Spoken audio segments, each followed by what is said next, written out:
beetroots mga guys.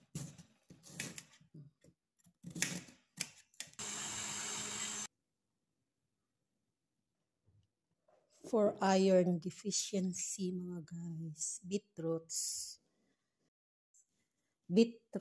mga guys, beetroot for iron deficiency mga guys, para sa mga taong kulang ang dugo or anemic.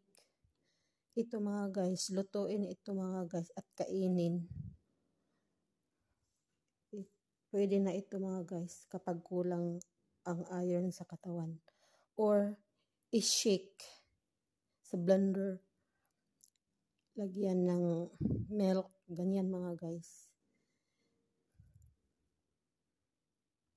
Medicinal ito mga guys, beetroot. Kaya kung sino man dyan ang mga kulang ng dugo, pwede na ito mga guys. Ito mga guys. Pwede rin itong itanim mga guys kapag gagamitin dito lang ikat sa ano. Pwede na. Beetroots mga guys. Tuin ito at kainin or i-blend mga guys. Katulad nito, biniblend ko mga guys. Nilagyan ko ng konting gatas mga guys para naman medyo malinamnam ang lasa. Masarap ito mga guys. Maraming vitamins, beetroot. Dami ito sa palengke mga guys. Ito. Pumupula na yung kamay ko mga guys sa kakapanit mga guys ng beetroot. Beetroots mga guys para sa mga anemic, kulang sa dugo sa katawan mga guys. Ito mga guys. Walang halong chemicals. Lutuin lang ito mga guys. O kaya i-blend. Katulad nito, ginawa ko. Nilagyan ko ng konting gatas. Mas okay ito mga guys. Lalo na sa mga matatanda mga guys. I-blend. Kasi yung mga walang ngipin, hindi masyadong makausap sa ganito. Kaya ito mga guys,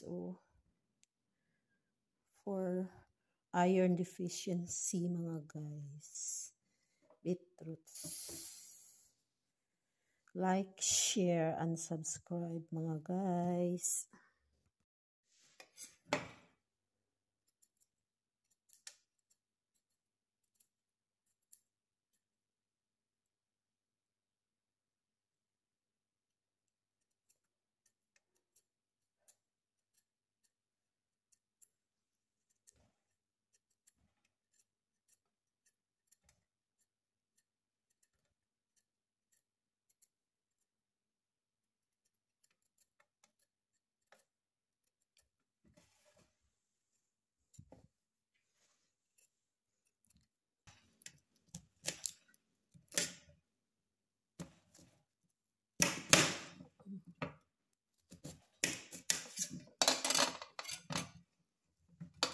Beetroots mga guys, nilagay ko na sa kaldero.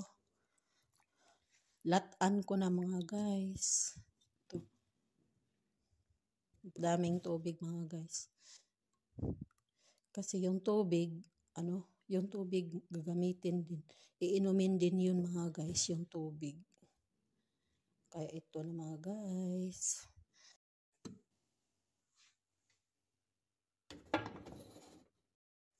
Takpan at lutuin hanggang sa lumambot mga guys.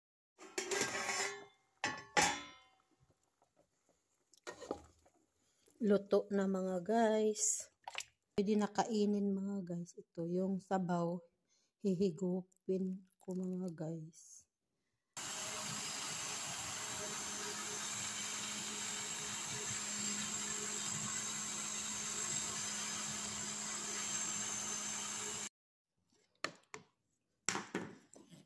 Tapos na mga guys. Ilagay ko na dito mga guys.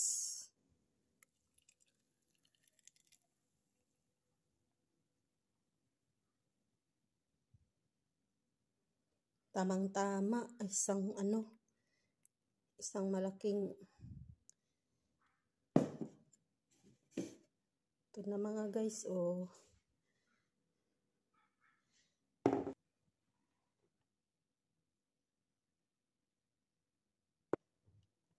for iron deficiency mga guys. Beetroots.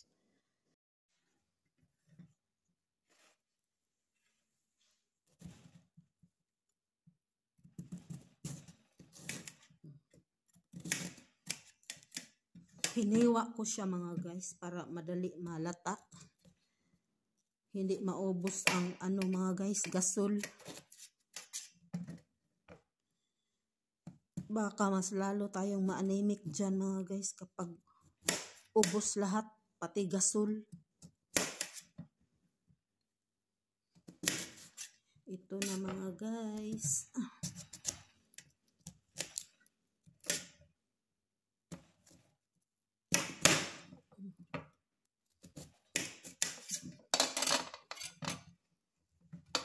Beetroots.